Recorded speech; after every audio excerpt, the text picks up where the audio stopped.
চ্যানেলে আসার জন্য সবাইকে স্বাগত জানাই। কেমন আছো তোমরা? আমি প্রীতম বলছি। আর এখন তোমাদেরকে শোনাবো আমি পদ্মজ উপন্যাসের ৯ম পর্ব, লেখিকা ইলমা বেহরোজ।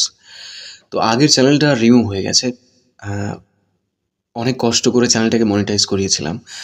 আর তোমাদের ভালোবাসা অনেকটা গ্রো করেছিলাম। কিন্তু দুর্ভাগ্যবশত ১ম পেমেন্টের আগেই চ্যানেলটা ইউটিউব থেকেই রিমুভ করে দেওয়া হয়েছে। যাই হোক, আমার সাথেই হয় এগুলো সবসময়। তো চলো উইদাউট ওয়েস্টিং এনি টাইম আজকের পর্ব শুরু করা যাক। আবুল জাহেদকে আহত অবস্থায় দেখে সবাই চমকে উঠল। কপাল বেয়ে তার রক্ত ঝরছে। একজন দৌড়ে গেল বাড়ির ভেতর ফার্স্ট এড বক্স আনতে। লিখন কিছু সময়ের জন্য থমকালো। আবুল জাহেদের কপাল ব্যান্ডেজ করার পর তাকে একটা চেয়ারে বসতে দেওয়া হলো। হেমলতা লাঠিতে এক হাতের ভর দিয়ে স্বাভাবিকভাবে দাঁড়িয়ে আছেন। লিখন প্রশ্ন করল, কি হয়েছিল? আপনি ওনাকে আঘাত করলেন কেন?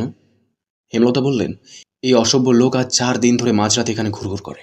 তার উদ্দেশ্য খারাপ। লিখন আর চোখে পদ্মজাকে দেখল। এরপর আবুল জাহেদকে প্রশ্ন করল, উনি যা বলছেন সত্যি? আবুল জাহেদ গম গম করে উঠল। আমি আজই প্রথম এসেছি এখানে। ঘুম আসছে না, তাই হাঁটতে হাঁটতে এদিকে চলে এসেছি। হুট করে উনি আক্রমণ করে বসলেন। হেমলতা প্রতিবাদ করেন দৃঢ় স্বরে, মিথ্যে বলবেন না একদম। আবুল জাহেদ কিছুতেই তার উদ্দেশ্য স্বীকার করল না। তর্কে তর্কে ভোরের আলো ফুটল। হেমলতা কঠিন করে জানিয়ে দিয়েছেন আজ এই বাড়ি ছাড়তে হবে। হেমলতার সিদ্ধান্ত শুনে দলটির মধ্যে আতঙ্ক ছড়িয়ে পড়ল। তীরে এসে নৌকা ডুবতে কিভাবে দেওয়া যায়? সিনেমার শেষ অংশটুকু বাকি। শর্ত অনুযায়ী আরও 10 দিন আছে। দলের একজন বয়স্ক অভিনেতা এই সিদ্ধান্তের প্রতিবাদ করলে হেমলতা জবাব দিলেন, আমার 3টে মেয়ের নিরাপত্তা দিতে পারবেন? একটা পুরুষ মানুষ রাতের আঁধারে যুবতী মেয়েদের ঘরের পাশ দিয়ে ঘুরঘুর করবে কেন? কিসের ভিত্তিতে? হেমলতা সবাইকে এড়িয়ে লাহারি ঘরে ঢোকেন। এদের সাথে তর্ক করে শুধুমাত্র সময়ই নষ্ট হবে। আবুল জাহেদের ধূর্ত চাহনি তার নজরে এসেছে বারংবার। প্রথম রাতে পায়ের আওয়াজ শুনে চিনতে পারেননি। এর পরদিন সন্দেহ তালিকায় থাকা 4-5 জনকে অনুসরণ করে তিনি নিশ্চিত হন রাতেকে লাহারি ঘরের পাশে হেঁটেছিল। লাহারি ঘরের ডান পাশে তুষের স্তূপ, পলিথিন কাগজ দিয়ে ঢাকা। অসাবধানবশে আবুল জাহেদের কাদা মাখা জুতা তুষের স্তূপে পড়ে। ফলে জুতায় তুষ লেগে যায়। এর পরদিন হেমলতা বাড়ির বারান্দায় জুতো জোড়া দেখতে পান। তুষ বাড়ির আর কোথাও নেই। তিনি ব্যস্ত হয়ে তুষের স্তূপের কাছে এসে দেখেন একজোড়া জুতার ছাপ। সেই জুতো যখন আবুল জাহেদ পরল, তিনি পুরোপুরিভাবে নিশ্চিত হন। শুটিং দলটার মধ্যে একটা হাহাকার লেগে গেল। বেশ কিছুক্ষণ নিজেদের মধ্যে আলোচনা চলল। এরপর সবাই মোর্শেদকে ধরল। বিনিময়ে তারা আরও টাকা দিতে রাজি। হেমলতার ধমকের ভারে তখন চুপ হয়ে গেলেও টাকার কথা শুনে মোর্শেদের চোখ দুটি জলজল করে উঠল। ঘরে এসে হেমলতার সাথে ধুন্ধুমার ঝগড়া লাগিয়ে দিলেন। হেমলতা কিছুতেই রাজি হননি। শেষ অবধি তিনি নিজের সিদ্ধান্তে অনড় থাকতে পারলেন না। দলের কিছু ভালো মানুষের অনুরোধ ফেলতে গিয়ে তিনি অস্বস্তি বোধ করছিলেন। 10 দিনের বদলে 5 দিনের সময় দেন। হেমলতা স্বস্তিতে নিঃশ্বাস ফেলেন। ভাগ্যিস কোনো ঘটনা ঘটার আগে ব্যাপারটা খোলসা হয়েছে। বেশ গরম পড়েছে আজ। মুন্নাকে পাশে নিয়ে পদ্মজা পার্টিতে বসে আছে। মনোযোগ দিয়ে মুন্নাকে শেখাচ্ছে কাকে কি ডাকতে হবে। আমায় ডাকবি বড় আপা, পূর্ণাকে ছোট আপা, আর প্রেমা তো তোর সমান, তাই প্রেমা ডাকবি। দুজন মিলেমিশে থাকবি, বুঝেছিস? হ, বুঝছি। আম্মাকে তুইও আম্মা ডাকবি। আমাদের আম্মা আব্বা আজ থেকে তোরও আম্মা আব্বা, বুঝেছিস?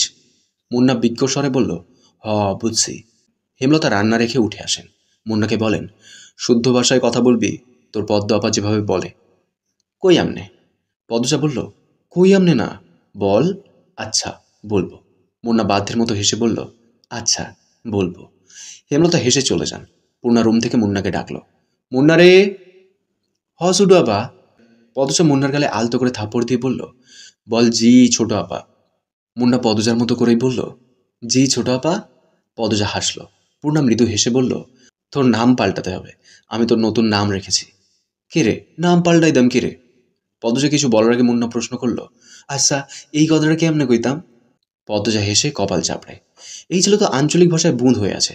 পূর্ণা বলল, তুই এখন আমাদের ভাই। আমাদের নামের সাথে মিলিয়ে তোর নাম রাখা উচিত। কি উচিত না? মুন্না দাঁত কেলিয়ে হেসে সায় দিল, হ, এই জন্যই তোর নাম পাল্টাতে হবে। আজ থেকে তোর নাম প্রান্ত মোড়ল। সবাইকে বলবি এটা, মনে থাকবে? হ, মনে রাহাম। বল, আচ্ছা মনে রাখবো। আচ্ছা, মনে রাখবো। দুপুর গড়াতেই হাজেরা আসলো। সাথে নিয়ে এসেছে বানোয়াট গল্প আর বিলাপ। ইশারা ইঙ্গিতে সে লাউ চাইছে। মোর্শেদ গতকাল সব লাউ বাজারে তুলেছেন। গাছে আর একটা ছিল। ঘরে চিংড়ি মাছ আছে। প্রান্ত লাউ দিয়ে চিংড়ি খাবে বলে ইচ্ছে প্রকাশ করেছে। হেমলতা হাসি মুখে শেষ লাউটা নিয়ে এসেছেন। এখন আবার হাজেরারও চাই। কেউ কিছু চাইলে হাতে থাকা সত্ত্বেও হেমলতা ফিরিয়ে দেননি। আজও দিলেন না। তিনি হাজেরাকে হাসি মুখে লাউ দিলেন। হাজেরা সন্তুষ্টি প্রকাশ করে চলে গেল। পদ্মজা মায়ের দিকে অসহায় চোখে তাকায়। প্রান্ত এই বাড়িতে এসে প্রথম যা চাইল তাই পেল না। মনের উপর নেতিবাচক প্রভাব পড়বে না তো? হেমলতা পদজার দৃষ্টি বুঝেও কিছু বললেন না। প্রান্তকে ডেকে কোলে বসান। ছেলেটাকে দেখতে বেশ লাগছে। দুপুরে তিনি গোসল করিয়েছেন। মনে হয়েছে কোনো ময়লার স্তূপ পরিষ্কার করা হচ্ছে। জন্মদাতার মৃত্যু প্রান্তের উপর বিন্দুমাত্র প্রভাব ফেলল না। এজন্য কেউই অবাক হয়নি। বাপ ছেলের শুধু রাতেই একসাথে থাকা হতো। অনেক রাত প্রান্ত একা থেকেছে। এইটুকু ছেলে কত রাত ভয় নিয়ে কাটিয়েছে। হেমলতা আদুরে কণ্ঠে বললেন, একটা গল্প শোনাই, শুনবি? হুনাও। পদজা প্রান্তের ভাষায় ভুল ধরিয়ে দিল। হুনাও না, বল শোনাও আম্মা। প্রান্ত মাথা কাত করে। এরপর হেমলতাকে বলল, শোনাও আম্মা। আম্মা ডাকটা শুনে হেমলতার বুক বিশুদ্ধ ভালো লাগায় ছেয়ে গেল। তিনি কণ্ঠে ভালোবাসা ঢেলে বললেন, আমাদের একদিন মরতে হবে, জানিস তো? হ। জান্নাত জাহান্নামের কথা কখনো কেউ বলেছে? প্রান্ত মাথা দুই পাশে নাড়াল। কেউ শোনায়নি। হেমলতা এমনটা সন্দেহ করেছিলেন। প্রান্ত এ সম্পর্কে জানে না। তিনি ধৈর্য নিয়ে সুন্দর করে জান্নাত জাহান্নামের বর্ণনা দিলেন। জান্নাতের বর্ণনা শুনে প্রান্তের চোখ দুটি জলজল করে উঠল। প্রশ্ন করল হাজারটা। হেমলতাকে জানায় সে জান্নাতে যেতে চায়, জাহান্নামে যেতে চায় না। হেমলতা বলেন, আচ্ছা, এখন গল্পটা বলি, মন দিয়ে শুনবি। প্রান্ত মাথা কাত করে হ্যাঁ সুযোগ সম্মতি দিল। হেমলতা বলতে শুরু করেন। একজন মহিলা একা থাকতো বাড়িতে। না, দুটি ছেলে মেয়ে আছে। খুব ছোট ছোট। খুব অভাব তাদের। ছোট্ট একটা জায়গায় মাটির ঘর। ঘরের সামনে শখ করে একটা লাউ চারা লাগায়। লাউ গাছ বড় হয়, লাউ পাতা হয় অনেক। এই লাউ পাতা দিয়ে দিন চলে তার। কখনো সিদ্ধ করে খায়, নুন মরিচ পেলে শাক রেঁধে খায়। তো একদিন একজন ভিক্ষুক মহিলা আসলো। ভিক্ষুক মহিলাটি খায় না 2 দিন ধরে। লাউ গাছে লাউ পাতা দেখে খেতে ইচ্ছে করে। লাউ গাছের মালিক যে মহিলাটি, তাকে ভিক্ষুক বলে লাউ পাতা দিতে, রেঁধে খাবে। খুব অন্যায় করে বলে। মহিলাটির মায়া হয়। ভিক্ষুক মহিলাকে কথা শোনাতে শোনাতে কয়েকটা লাউ পাতা ছিনিয়ে দেয়। তার কয়দিন পর লাউ গাছের মালিক যিনি, তিনি মারা গেলেন। গ্রামবাসী সহ মসজিদের ইমাম মিলে দাফন করেন। বুঝছিস তো প্রান্ত? হ। প্রান্ত মনোযোগ দিয়ে শুনছে। সে খুবই মনোযোগী শ্রোতা। হেমলতা বাকিটা শুরু করলেন। গ্রামের ইমাম একদিন স্বপ্ন দেখেন যে মহিলাটিকে তিনি দাফন করেছেন তার চারপাশে আগুন দাউ দাউ করে জ্বলছে, কিন্তু তার গায়ে আঁচ অব্দি লাগছে না। মহিলাটিকে ঘিরে রেখেছে লাউ পাতা, যার কারণে আগুন ছুঁতে পারছে না। ওই যে তিনি একজন ভিক্ষুককে নিজের একবেলা খাবারের লাউ পাতা দান করেছিলেন, সেই লাউ পাতা তাকে কবরের শাস্তি থেকে বাঁচাচ্ছে। জাহান্নাম থেকে বাঁচতে আমাদের অনেক ইবাদত করা উচিত। তার মধ্যে একটি হলো দান। সামর্থ্য অনুযায়ী দান করা উচিত, কাউকে ফিরিয়ে দেওয়া উচিত না।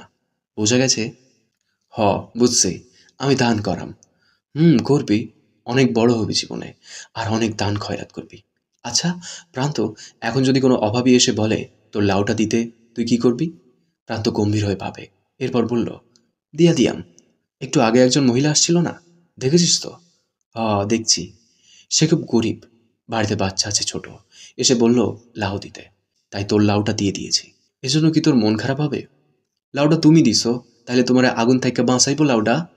লাউটা আমি দিলেও তোর জন্য ছিল। তুই এখন খুশি মনে মেনে নিলে লাউটা তোকে আগুন থেকে বাঁচাবে। হেমলতার কথায় প্রান্ত খুশি হয় খুব। পরপরই মুখ গম্ভীর করে প্রশ্ন করল, একটা লাউ কেমনি বাঁচাইবো আমারে? প্রান্তর নিষ্পাপ কণ্ঠে প্রশ্নটা শুনে হেমলতা পদ্মজাপূর্ণা হেসে উঠল। পদ্মজা বলল, কয়টা পাতা অনেকগুলো হয়ে মহিলাটিকে বাঁচিয়েছিল, তেমন একটা লাউ অনেকগুলো হয়ে তোকে বাঁচাবে। প্রান্ত একটার পর একটা প্রশ্ন করেই যাচ্ছে। হেমলতা হেসে হেসে তার উত্তর দিচ্ছেন। পদজার হুট করেই প্রান্তের থেকে চোখ সরে হেমলতার উপর পড়ে। মা হাসলে সন্তানদের বুকে যে আনন্দের ঢেউ ওঠে, তা কি জানেন? পদজার আদর্শ তার মা। সে তার মায়ের মতো হতে চায়। 5 দিন শেষ। শুটিং দলের মধ্যে খুব ব্যস্ততা। সবকিছু গুছানো হচ্ছে। 5 দিনে তাড়াহুড়ো করে শুট শেষ করা হয়েছে। লিখন উঠানে চেয়ার নিয়ে বসে আছে। চিত্রা এসে তার পাশে বসলো। কাশির মতো শব্দ করলো লিখনের মনোযোগ পেতে। লিখন তাকালো। ম্লান মুখে প্রশ্ন করল, সব গুছানো শেষ? হুম, শেষ। তুমি তো কিছুই গুছাওনি। বিকেলে রওনা দেব। আমার আর কি আছে গুছানোর? দুপুরেই শেষ করে ফেলব। মন খারাপ? লিখন কিছু বলল না। লাহারি ঘরের দিকে তাকালো। দৃষ্টিতে শূন্যতা, কিছু ফেলে যাওয়ার বেদনা, বুকের বাঁ পাশে চিনচিন করা ব্যথা। চিত্রা হাত ঘড়ি পড়তে পড়তে বলল, ছোট বোনের সমান বলে ঠোঁট বাঁকিয়েছিলে, এখন তার প্রেমেই পড়লে? লিখন কিছু বলল না। দীর্ঘ নিঃশ্বাস ছাড়ল। চিত্রা বলল, পদজা কিন্তু অনেক বড়ই। আগামী মাসে ওর 17 হবে শুনেছি। এই গ্রামে 17 বছর বয়সী অবিবাহিত মেয়ে হাতে গোনা কয়টা? পদজার শ্রেণীর বেশিরভাগ মেয়ে বিবাহিত, আর খুব কম মেয়ে পড়ে। চিত্রার কথা অগ্রাহ্য করে লিখন বলল, তোমার বিয়েটা কবে হচ্ছে? বছরের শেষ দিকে, সব ঠিকঠাক থাকলে আর ভগবান চাইলে। কিছুক্ষণের মধ্যে সবাই ঢাকা রওনা দেবে। হেমলতা মোর্শেদ বিদায় দিতে এসেছেন। দলটার 3-4 জনের চরিত্রে সমস্যা থাকলেও বাকিরা খুব ভালো। হেমলতার সাথে মিশেছে খুব, নিজের বাড়ি মনে করে থেকেছে, বাড়ির দেখাশোনা করেছে। লিখন হেমলতার আড়ালে একটি সাহসিকতার কাজ করে ফেলল। ব্যস্ত পায়ে লাহারি ঘরে আসলো। বারান্দায় বসেছিল পদ্মজা। লিখনকে দেখে ভয় তার বুক কেঁপে উঠল। পদ্মজাকে কিছু বলতে দিল না লিখন। সে দ্রুত বারান্দায় উঠে পদ্মজার হাতে একটা চিঠি গুঁজে দিয়ে জায়গা ত্যাগ করল। পদ্মজা অনবরত কাঁপতে থাকে। পূর্ণা চৌকি থেকে ব্যাপারটা খেয়াল করেছে। সে হতভম্ব, ধীর পায়ে হেঁটে আসে। পদ্মজার সারা শরীর বেয়ে ঘাম ছুটছে। হিতাহিত জ্ঞান শূন্য হয়ে পড়ে। হাত থেকে চিঠি পড়ে যায়। পূর্ণা কুড়িয়ে নিল। পদ্মজার গলা শুকিয়ে কাঠ। হেমলতা এসে দেখেন পদ্মজা হাঁটুতে থুতনি ঠেকিয়ে বসে আছে। কেমন দেখাচ্ছে যেন। তিনি উদ্বিগ্ন হয়ে প্রশ্ন করলেন, পদ্ম, শরীর খারাপ? মায়ের কণ্ঠ শুনে পদ্মজা ভয় পেল। বাতাসে অস্বস্তি, নিঃশ্বাসে অস্বস্তি, চোখ দুটি স্থির রাখা যাচ্ছে না, নিঃশ্বাস এলোমেলো। পূর্ণা পরিস্থিতি সামলাতে বলল, আম্মা, আপার মাথা ব্যথা। হুট করে এমন মাথা ব্যথা উঠল কেন? পদরে খুব ব্যথা? পদ্মজা অসহায় চোখে পূর্ণার দিকে তাকালো। আকস্মিক ঘটনায় সে ভেঙে পড়েছে। ডান হাত অনবরত কাঁপছে। হেমলতা তীক্ষ্ণ চোখে দু মেয়েকে দেখেন। কঠিন স্বরে প্রশ্ন করেন, কি লুকোচ্ছিস দুজন? কেউ এসেছিল? মায়ের প্রশ্নে পদ্মজার চেয়ে পূর্ণা বেশি ভয় পেল। হাতের চিঠিটা আরো শক্ত করে চেপে ধরল। কি লেখা আছে না পড়ে এই চিঠি হাতছাড়া করবে না সে। এতক্ষণ শুনলে আমি পদ্মজ উপন্যাসের ৯ম পর্ব, লেখিকা ইলমা বেহরোজ। কেমন লেগেছে কমেন্ট করে জানিও। তোমাদের একটা কমেন্ট আমাকে প্রচুর মোটিভেট করে। পরবর্তী পর্বগুলো খুব শীঘ্রই চলে আসবে এই চ্যানেলেই। তো চ্যানেলটাকে সাবস্ক্রাইব করে রেখো। দেখা হচ্ছে খুব তাড়াতাড়ি। ততক্ষণ সুস্থ থেকো, ভালো থেকো। Thank you.